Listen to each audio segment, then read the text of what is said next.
Some companies sell you machines that they assembled. We built the hardest machines first. For more than a decade, we started with tube lasers, structural work, real production abuse, and then worked backward into sheet lasers. Every generation improved because the real world forced it to. That's evolution, not marketing. What you're seeing here isn't about cutting steel faster. It's about the means of manufacturing, even if nobody ever explained, and no salesperson knows what the fuck that actually means. So let's fix that. Means of manufacturing is simple. It's the machines, processes, and training that decide how easily, reliably, and profitably work moves through your shop. Not the brand name, not brochure specs, not the one-time demo where someone cuts something ridiculous once in a trade show booth that cost 18 million bucks and that you will pay for directly. It's the foundation everything else sits on.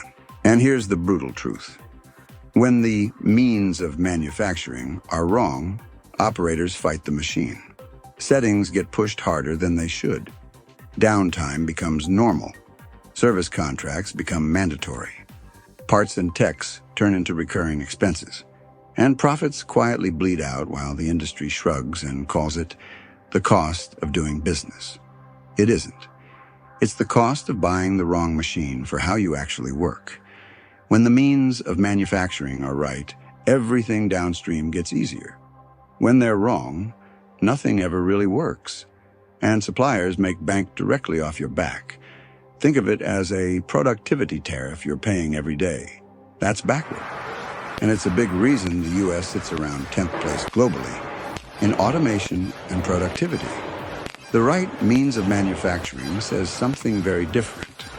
Buy more power than you need. Not to show off, but so you don't live on the edge. So the machine runs cool, stable, and predictable. So cut quality stays consistent. So service calls drop off. So parts don't become a revenue stream for the OEM. That's not overbuying. That's engineering margin into your business. This is where plasma starts costing you money and where laser profit begins. People say they can't afford a laser without realizing how much money they're losing every single day without one.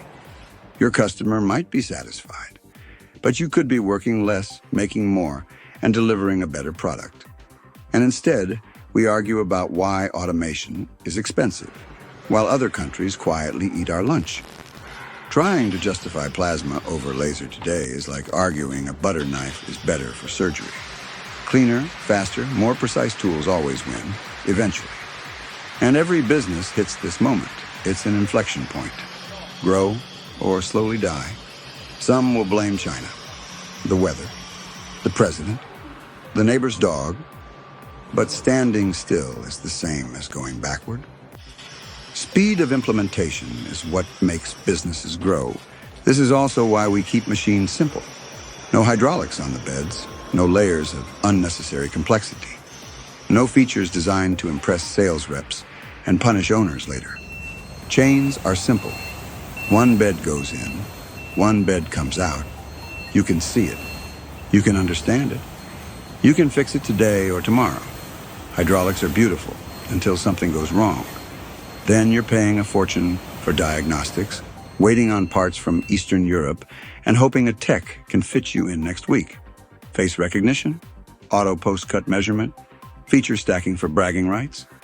All of it adds layers of failure. This isn't a pissing contest about whose Land Rover can climb a mountain when you only drive it in the city. You need to produce, not admire complexity while downtime stacks up. KISS isn't old school. It's the means of manufacturing's best friend. Machines become like old Maytags.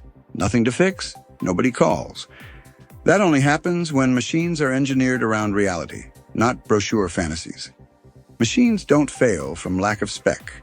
They fail from heat, stress, and being driven too hard. Thermal stability beats peak capability every time. Running at 60 to 70% forever beats 95% for 6 months. That's physics. Duty cycle honesty matters. Most shops cut thin material 80% of the time. Designing for that reality prevents abuse. Operator behavior is predictable. If a machine can be pushed, it will be pushed. Good machines forgive humans. Bad machines punish them. That's why training matters.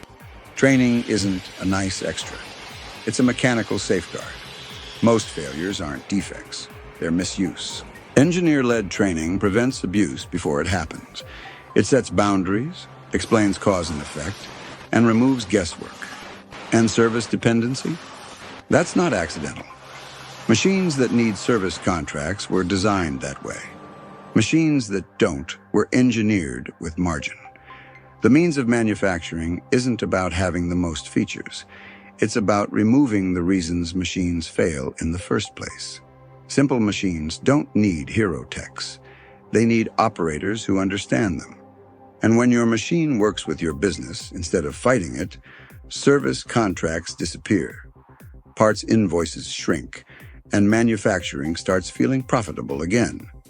If you love your service contract, if you know your tech by first name, if massive parts invoices don't even make you flinch, your means of manufacturing's already broken. It's 2026. Stop drinking the Kool-Aid.